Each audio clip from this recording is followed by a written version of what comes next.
Hi കൂട്ടുകാരെ, നെല്ലിക്ക കൊണ്ടുള്ള ഒരു ഒഴിച്ചു കറിയാണ് പരിചയപ്പെടുത്തുന്നത്.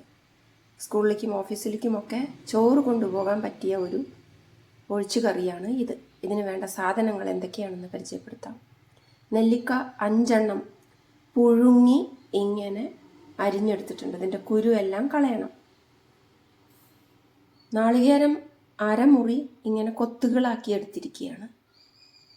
കുറച്ച് കറിവേപ്പിലയും 2 വലിയ കഷ്ണം ചെറിയ ഇഞ്ചി, ചെറിഞ്ചി എന്ന് പറയും, അതും 4 പച്ചമുളകുമാണ് എടുത്തിട്ടുള്ളത്. ഇത് അരയ്ക്കാനുള്ളതാണ്. നെല്ലിക്കയും ഈ സാധനങ്ങളും. വറുത്തിടാനായിട്ട് കറിവേപ്പിലയും വറ്റൽമുളകും കടുകും ഉലുവയുമാണ് എടുത്തിട്ടുള്ളത്. 1/2 ടീസ്പൂൺ ഉലുവ, 1/2 ടീസ്പൂൺ കടുക്, 2 വറ്റൽമുളക്, കുറച്ച് കറിവേപ്പില വറുത്തിടാനും.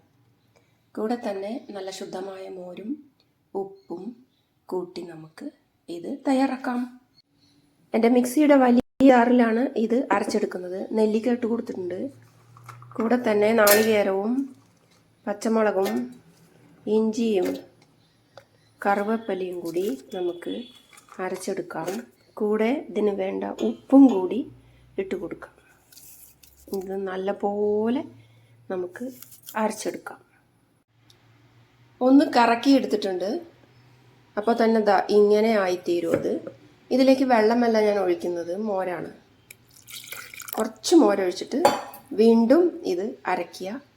പിന്നെ ഇത് കട്ടിയാവുമ്പോൾ വീണ്ടും മോരൊഴിച്ച് നല്ല പേസ്റ്റ് പോലെ അരയ്ക്കുക. ഇപ്പോൾ ഇത് നല്ല പോലെ അരച്ചെടുത്തിട്ടുണ്ട്. മോരിന് പുളി വേണം, അല്ലെങ്കിൽ ഈ സമ്മന്തിക്ക് ഒരു ടേസ്റ്റും ഉണ്ടാവുകയില്ല. ഉപ്പും പുളിയും പാകമാകാൻ ശ്രദ്ധിക്കണേ. ഇനി ഇതിലേക്ക് നമുക്ക് വറുത്തിടാം. വെളിച്ചെണ്ണ 2 ടീസ്പൂണാണ് ചേർത്ത് കൊടുത്തിട്ടുള്ളത്. അതിലേക്ക് നമുക്ക് ഈ വറുത്തിടാനുള്ള ഉലുവ, കടുക്, മുളക്, കറിവേപ്പില എല്ലാം തന്നെ കൊട്ടിക്കൊടുത്ത് നമുക്കിത് പൊട്ടിച്ചെടുക്കാം. ഇപ്പോൾ ഇത് നല്ലപോലെ പൊട്ടി വന്നിട്ടുണ്ട്. ഇനി ഇത് നമുക്ക് നെല്ലിക്ക കറിയിലേക്ക് ചേർത്ത് കൊടുക്കാം.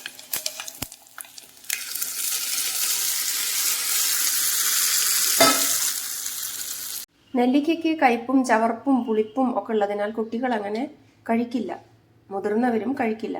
അതുകൊണ്ട് ഇങ്ങനെ അവർക്ക് ഇത് ഉണ്ടാക്കി കൊടുക്കുകയാണെങ്കിൽ അവർക്ക് രോഗപ്രതിരോധ ശേഷി ലഭിക്കുവാനും അവർക്ക് തലച്ചോറിനും ഹൃദയത്തിനുമൊക്കെ നല്ല ഒരു ആരോഗ്യം പ്രദാനം ചെയ്യാനും ഈ ഒരു കറിക്ക് കഴിയും. മുടികൊഴിച്ചിൽ തടയുന്നതിനും കണ്ണിൻ്റെ ആരോഗ്യത്തിനും ഉത്തമമാണ് നെല്ലിക്ക എന്നും കൂടി പറയട്ടെ. ട്രൈ ചെയ്യൂ. ഇഷ്ടപ്പെട്ടാൽ കമൻറ്റ് ചെയ്യൂ, ലൈക്ക് ചെയ്യൂ, ഷെയർ ചെയ്യൂ, സബ്സ്ക്രൈബ് ചെയ്യൂ ചാനൽ.